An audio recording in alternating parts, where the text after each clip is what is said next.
Հիմա մենք գտիմենք պրոֆեսոր Խաչատուր Գասպարյանին, որ Լիբերտասի կորձընկերն է Հայաստանի մեջ, բարոն Խաչատուր Գասպարյան, բարև ձեզ։ Ողջունում եմ ձեզ։ Ուրեմն պրոֆեսոր Խաչատուր Գասպարյան ինտրա հոգեբանական օգնության Գեթրոնի դնորենն է, որն անունն է Սետա Ղազարյան, դնորենն է եւ միաժամանակ հանրազանոց հոգեբան եւ հոգեբանության պրոֆեսոր, եթե չեմ սխալիր, բժշկական համալսարանի հոգեբանական ամբիոնի ղեկավարն եք նաեւ։ Շնորհակալություն այս կարճ հարցազրույցի համար։ Ուրեմն մեր գործունեության մեջ կարևոր դեր կգրավի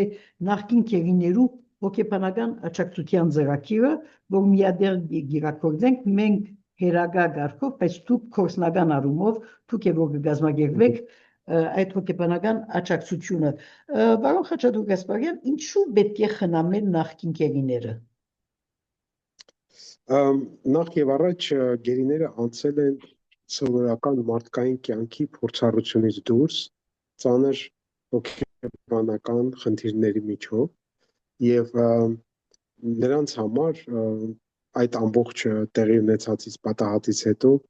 կյանքը հին ձևով շարունակելը այդքան էլ հեշտ չէ, հետեւաբար նրանք կարիք ունեն հոգեբանական աջակցության։ Ուրեմն ինչ փուլերը գանցնին այս նախկին քերիները եւ կվերաթարնան, արդյոք պետք է իրենց հոգեբանական աջակցություն բերել անմիջապես, թե հնարավոր է, թե պետք է ավելի ուշ աշխատել իրենց հետ, որպեսզի հաղթահարեն իրենց դժվարությունները, հոգեբանական դժվարությունները։ Շատ լավ հարց եք բարձրացնում, հայտնի է, որ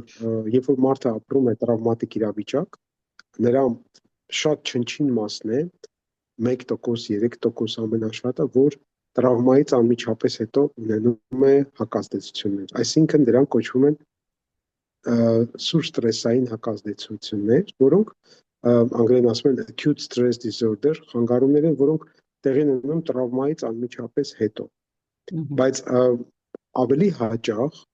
մարդկանց մոտ տրավմային իրադարձությունը իր արձագանքն է գտնում ամիսներ, տարիներ անց։ Եվ տրավման այդպիսի մի երևույթ է, որ մարդու ամբողջ ներքին աշխարհը քարուքանդ է անում, տակնովրա է անում եւ մի տեսակ կարծես մարդու ներսում երկրաշարժ է տեղի ունենում, որի ժամանակ խառնվում են անցյալն ու ներկան։ Նա ունենում է գիշերային մղձավանջներ, կպչուն ներխուժող մտքեր, նա ունենում է նաև չափից ավելի դյուրակրկրություն, երբեմն բարկություն աշխարհի նկատմամբ, որ այդպիսի բաժին է ընկել, այդպիսի ճակատագիր։ Ուրեմն այս դղակը, որոնք պատերազմի դաշտի վրա ընդհանրապես, բայց ոչ միայն պատերազմի դաշտի վրա քերի ընկած են ադրբեջանական բանակի կողմէ, նախ բռնություններու ենթարկված են եւ այդ բռնությունները դեված են ամիսներ, դարիներ հաջող։ Ուրեմն այս բոլորի հետևանքով երբ այս քերիները Հայաստան կվերադառնան եւ առաջին օրերու խնդավառութեն եւ այսպես սպանեն լավագույն զգացումներեն իդ, ինչ վիճակի կմատնվին այս քերիները ամիջապես վերջ եւ ինչու պետք է այս բաները նկատի առնել։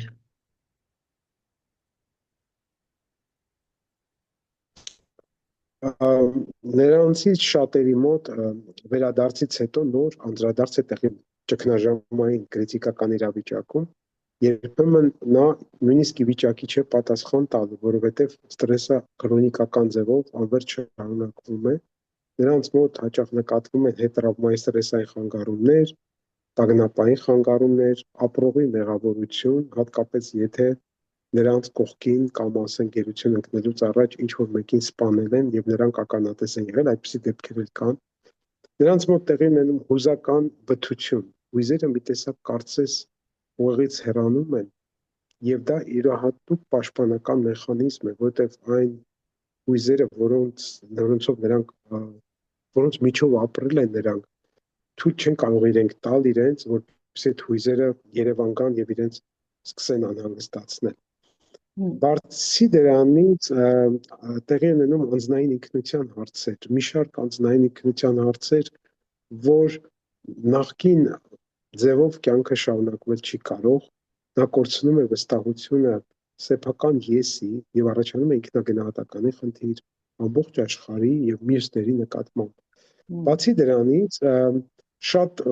նկատելի է, որ մարդկանց մոտ տեղի են ունենում կոգնիտիվ կամ իմացական խնդիրներ, դրանք կարող են կապված լինել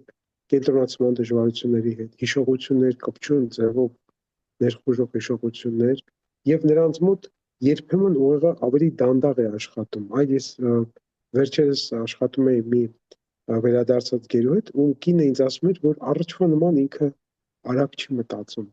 Ամեն ինչը երկար, բարակ, սկսում է ծանծմել, դա երկու իմաստ կարող է ունենալ։ Մեկ այն է, որ նա անցնում է դեպրեսիայի միջով, իսկ դեպրեսիայի ժամանակ իսկապես մեր կոգնիտիվ ֆունկցիաները տուժում են։ Մյուսը այն է, որ դա կարող է իր հարվածները, ֆիզիկական բռնությունը, որին ինքը ենթարկվել է, կարող է նաև վնաս հասցնել հոգեկան այդ ֆունկցիային, որը կոչվում է կոգնիտիվ ֆունկցիա։ Որոշ դեպքերում նկատվում են, որ նրանք դիմում են ռիսկային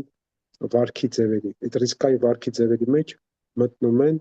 ալկոհոլը, նյութերի չարաշահումը, ասենք նարկոմանիան, դա կարող է նաև լինել, ասենք, մեքենան արագ վարել, դիմել այնպիսի վարքի ձևերի, որոնց մեջ կա բարձր ռիսկայնություն։ Եվ քնի խանգարումները շատ հաճախ են պատահում, բայց պետք է ասել, որ քնի խանգարումները ոչ միայն վերադարձած գերիների, այլև պատերազմին մասնակցած երիտասարդ զինվորների մեջ որպես կանոն հիմնական կպչուն հիշողությունները եւ քնի խանգարումները երկու հիմնական ախտանշաններն են, որի մասին մենք տպագրել ենք աշխատանք ամերիկյան զինվորական հոգեբանություն ամսագրի մեջ եւ դրանք ամենահաճախ հանդիպող ախտանշաններն են։ Բայց մեկ ուրիշ հարց էլ կա, որով մենք ազգովի այսօր տուժում ենք, տառապում ենք, այդ ախտանշանները ունենք, դա բարոյական վնասն է կամ բարոյական վիրավորանքը, որը մենք ապրում ենք ամբողջ այս տեղի վերջի 5 տարիների տեղի ունեցած իրադարձություններից հետո։ Դա ոչ միայն կորուստի, վշտի հակազդեցությունն է, որ մենք այդքան երիտասարդ կյանքեր կորցրեցինք, որ մենք կորցրեցինք Արցախի մեր հայրենիքը, այլ ավելի շատ ինքնության կորստի խնդիր է, որտեղ անարդարության զգացում է առաջանում, ոտնահարված արժանապատվության զգացում։ Գիտեք, եթե համեմատելու լինենք գերիներին մյուս զինվորականների հետ, ովքեր անցել են տրավմատիկ իրադարձությունների միջով,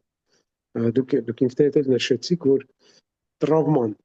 տեղի է ունենում կարճ, ասենք մի քանի րոպեվա ընթացքում զինվորը տեսել է, թե ինչպես իր ընկերը զոհվեց։ Եվ դրանից հետո այդ տրավմատիկ հիշողությունը նրա մոտ կպչուն ձևով շարունակվում է, կարծես անընդհատ այդ պատկերը կրկնվում է։ Իսկ նախկին գերիների պարագայում նրանք այդ տրավման ամիսներ, շաբաթներ, երբեմն տարիներ շարունակ ապրել են, ամեն օր արժանապատվության նվաստացում, վիրավորանք, ստիպել նրանց արտահայտություններ անել, որոնք տհաճ է նրա ինքնությանը, վիրավորական ձևով նրանց ծաղրի ենթարկել, մանիպուլյացիաների ենթարկել եւ սրանք բոլորը այո, եւ ամեն տեսակ բռնություն, ֆիզիկական բռնություն, հոգեբանական բռնություն, որոշ դեպքերում չի բացառում նաեւ սեռական բնույթի բռնության տարբերակներ։ Ուրեմն պիտի ամփոփելու համար պիտի ցեզ մի խնդրեի, որ մեզ իսեք թե ինչպես կընթանան այսօր այս հոգեբանական օգնության հանդիպումները, այս հոգեբանական օգնությունը անձնական է, միաժամանակ հավաքական եւ ընտանեկան բնույթ կգրե։ Այո, որպես կանոն, եթե մարդը գտնվում է տրավմային իրադարձության հետևանքների մեջ, նա ունենում է ընտանեկան խնդիրներ։ Նա չի կարող նախկին ձևով իր ընտանեկան դերը կատարել, չի կարող երեխաներին հայրություն անել։ Ընդհանրապես շատ ծնողավորական հարցեր են, խնդիրներ են մեջտեղ գալիս, զույգերի մեջ են առաջանում մի շարք դժվարություններ եւ հոգեբանական միջամտությունը այստեղ շատ կարեւոր է, որպեսզի կանխենք, որ այդ տրավման, որը ինքը ապրել է, չփոխանցի հաջորդ սերունդին, որպեսզի այդ տրավման, որը ինքը չի կարողացել հաղթահարել, օգնենք, որ հաղթահարի։ Տրավման մի լավ խնդիր կա, որ տրավման երբեմն մարդուն օգնում է, որ նա ապրի հետ տրավմային աճ։ Մի քանի օր առաջ ես ինտերվյու եմ անում մեր գերիներից մեկին, որը այդ տրավմայից հետո ավելի արժևորում կյանքը։ Նա անընդհատ երախտապարտ է Աստծուն, որ ինքը ողջ է մնացել, որ ինքը կարողանում է այսօր ընտանիքի կողքին լինել, ամուսնացել է այս ընթացքում եւ պարտադիր չի, որ տրավման անպայման ավարտվի տրավմայի խանգարումով։ Տրավման շատ անգամ մեզ օգնում է, որ մենք հասկանանք մեր սխալները, մեր արժեքները վերագնահատենք եւ նոր կյանքի էջ բացենք, որով կարողանանք նոր կյանք ստեղծենք, ոչ թե երազենք, այլ կերտենք մեր ապագան։ Բարոն Կասպարյան, Հայաստանի մեջ պատերազմին ետք տեսանք, որ վիրավորված զինվորները,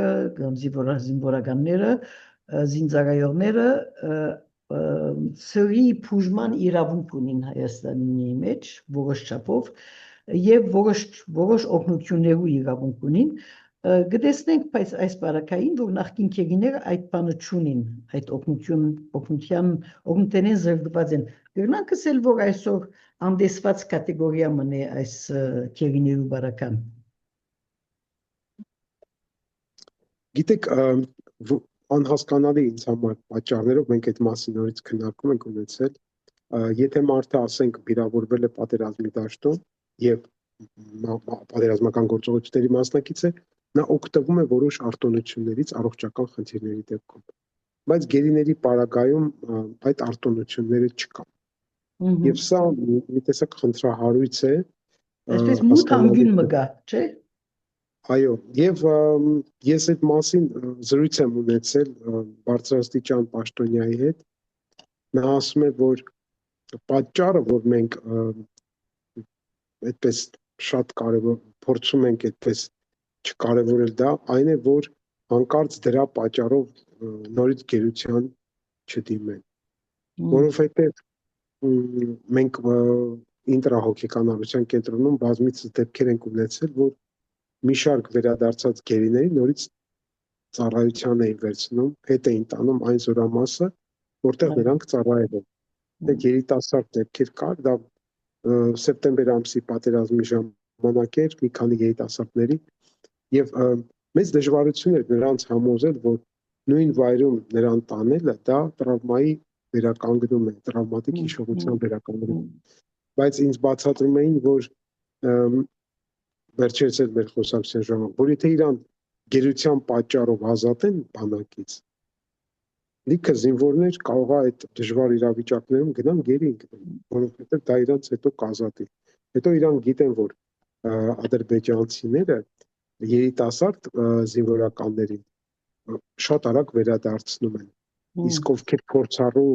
պատերազմին մասնակցած, նրանք ցանկեր ունեն, ցուցակներ ունեն, նրանց ավելի երկար կտանքների են ենթարկում, նրանց ավելի լուրջ պատիժների են ենթարկում։ Սա կարող է լինել միակ բացատրությունը չէ, բայց մի փոքրիկ այդպես բացատրություն է, որը ցավոք չի արդարացնում այն հանգամանքը, որի հետ մենք ականատես ենք ամեն անգամ։ Շնորհակալություն այս կարճ հարցազրույցի համար, մեծ աշխատանքի եւ կարճ հարցազրույցի համար,